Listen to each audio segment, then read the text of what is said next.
Welcome back to the Eric Krown Crypto channel. Wishing you a happy early start to nice Friday morning over here as we wrap up this week. This week, not many opportunities actually. Well, there were a few, of course, in the short and medium term time frames, but not the big ones that we've essentially been very, very patient for. The big ones that I'm essentially alluding to are the ones that we're looking for to essentially fire off around the end of this month, leading into a pretty sizable move, probably 20% or more. Anyways, in this case, I wanted to very kindly request that if you do find this content valuable, if you do find this content in any way useful, please do consider liking and subscribing. It does massively help out the channel, and also doing the old bell thing as well. Do the old bell, tickle the bell, the old bell.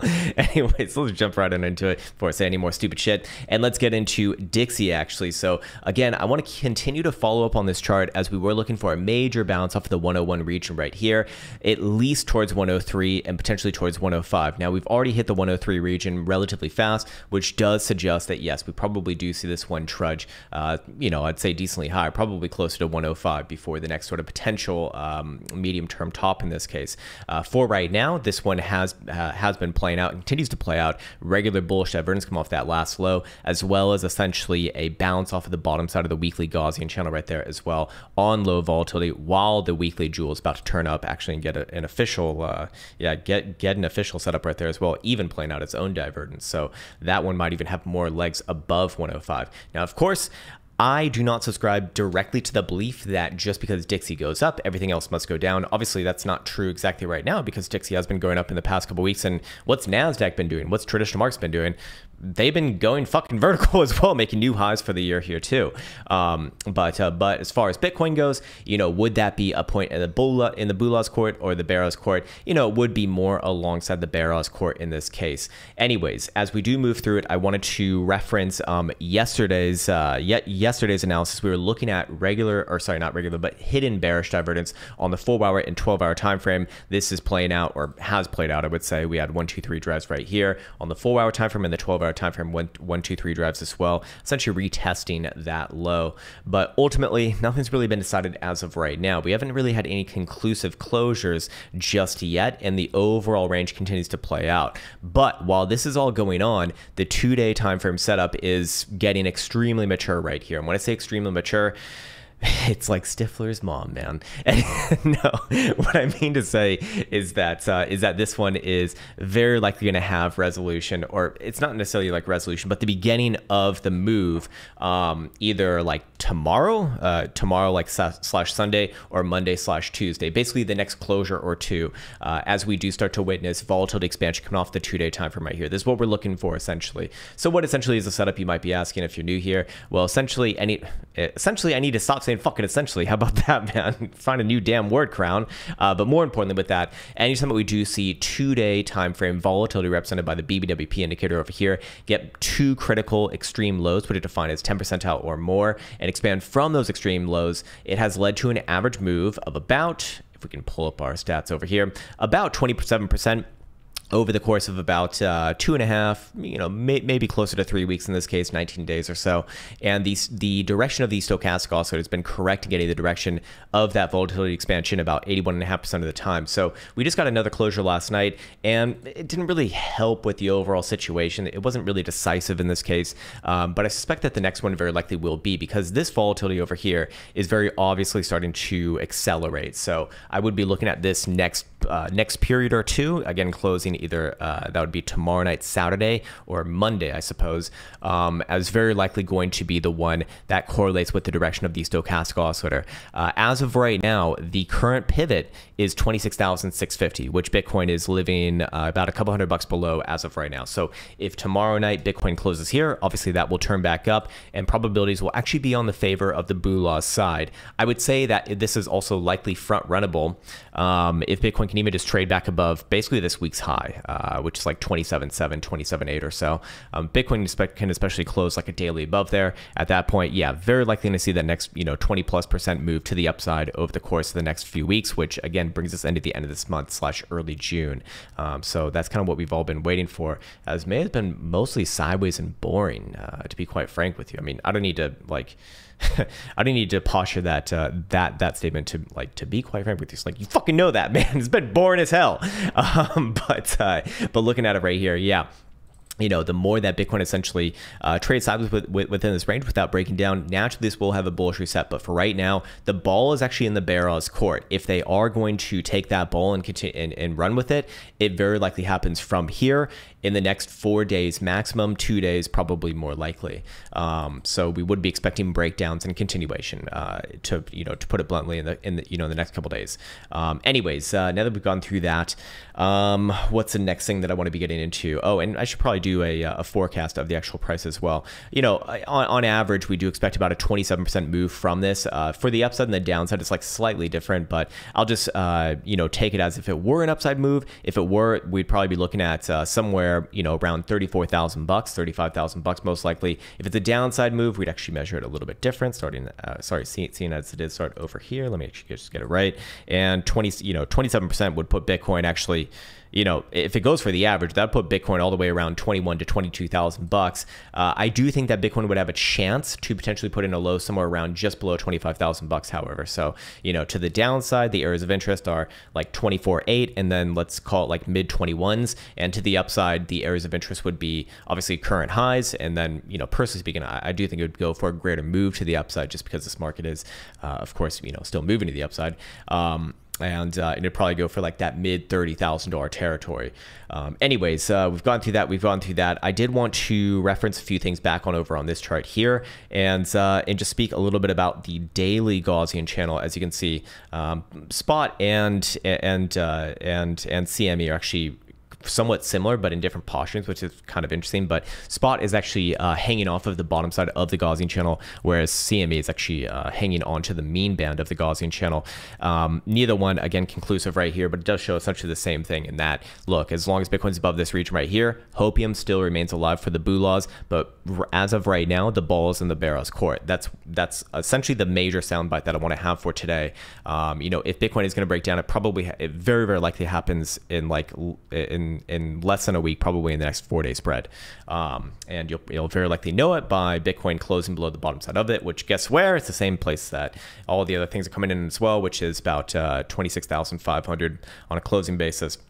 By the same token, again, anywhere even above this week's high, you know, I wouldn't even wait for the mean band, which is at 28,000 bucks. Probably looking at a retest of 29.5, 30,000 bucks or so. Anyways, yes, we've gone through that. I do also want to speak about, or should I speak about this right here? Nah, we'll save that for another video. Maybe it's not super important. I think we've already kind of hit that one from a different angle. Let's go take a look at the HPDR ranges over here. Same time frame as yesterday, 12-hour time frame. Same thing essentially as well. The old LARP line's even somewhat playing out right there in this case. But looking at the bottom side of the current range at about 26,300 or so, and the current top side of the median is actually 27.7. Again, that's this week's high. Anywhere above there, again, I do think that Bitcoin puts in a pretty sizable rally towards 29 or even above 29, and of course in the short term we haven't really got any decisive closures. We want to see yesterday either like a daily below 26.8, that didn't happen for a breakdown, or like a 4-hour below like 24.5, 24.450, or sorry, 26.450. Neither of these things happen. So again, undecisive right here.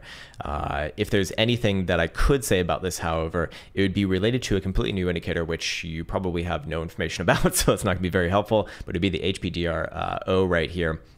As this one would be giving a slight edge, a very, very slight edge, if it can pop back above the zero read right here towards the boo laws. But it's not, again, these are like very minuscule type things. Overall, the analysis for the past week, or going back the last 10 days now, has been more or less the same as Bitcoin plays out this range, and that's really all that it can be. And while I understand that that kind of makes for like boring content, I can't just make up shit that doesn't exist. So it is what it is, man. It is what it is. But we are starting to really witness it having like a maturing phase right here. Anyways, moving into stochastic momentum, we can see that we already went over the 2-day time frame, but the daily time frame continues with its upside momentum as long as Bitcoin's above 26,750. The 12-hour time frame is going to be showing downside below 26,930. 6-hour time frame also going to be showing downside below 27,130. 4-hour time frame is going to be showing heavy down below 27.4, and hourly is actually up right now, but will turn down below 26,720. So you do see a lot of things kind of postured about where we are right now, or even a little bit higher. So, I actually would say that gives a bit of an edge to the bears in the short term. That is, again, why I do say if Bitcoin's going to break down, it probably happens within this next 4 days. Just like I said yesterday, if Bitcoin Bullers were going to take over, like yesterday was the day to do it, but it didn't happen. In fact, Thursday, again, I keep on reiterating this statistic. Thursday is just the most down day for Bitcoin. I don't know why. I'm sure that there's somewhat of a logical reason to support that, but just for what it's worth, and what do you know, Bitcoin having a nice move down about $1,000 from 27.5 all the way down to 26.4, a little bit above $1,000. Now, I did want to once again highlight that NASDAQ futures continue to rally to new highs on this, on this week or on this year, actually. I would be looking for this one to continue into next week, very, very likely. Weekly is shaping up to be incredibly strong right here, getting the silver cross on the weekly time frame as well. Weekly RSI even getting the bullish control zone for the first time since, for the first time since 2021, actually. So about 2 years, almost 2 years ago. And I think that this one has more to go, actually, as well, coming into maybe June, or what's a month after this? Yeah, June.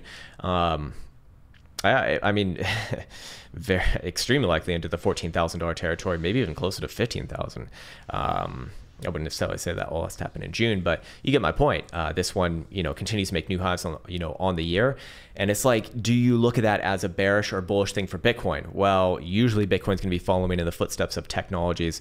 Although Bitcoin in this case is definitely a laggard, definitely not as strong, but, which would imply that the second that this one does turn around and it plays out a bit of a pullback, probably not going to bode too well for Bitcoin. And also another thing that does not bode well for Bitcoin here is this. The old Bitcoin Miami conference, or the Bitcoin conference. I don't know if it's always in Miami, but for whatever reason, Bitcoin almost always seems to dump around that time.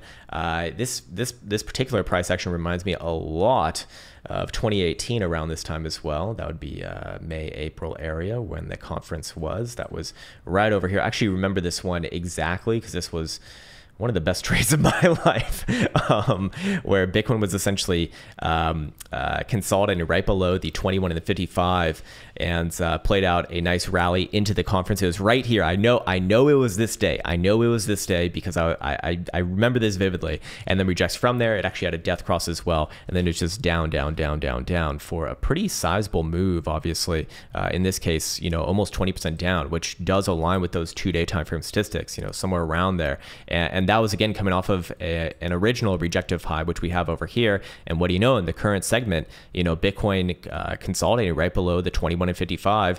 55's coming in around 27,500, 27,600. As long as Bitcoin's below there, pressure is down. And if it is going to break down, I really would be expecting it in this next 2 to 4 day spread here.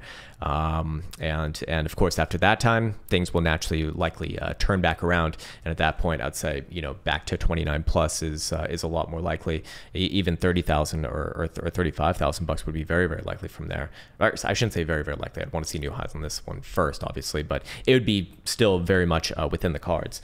Anyways, I think that's a good place for me to be leaving off on this particular video. I think that we kind of just spent this week more or less doing fuck all, and we'll probably get resolution if we're lucky today, if we're unlucky, early next week, in terms of timing. So yeah, I think that's a good place to be leaving off. Take care, much love, and see you hopefully soon.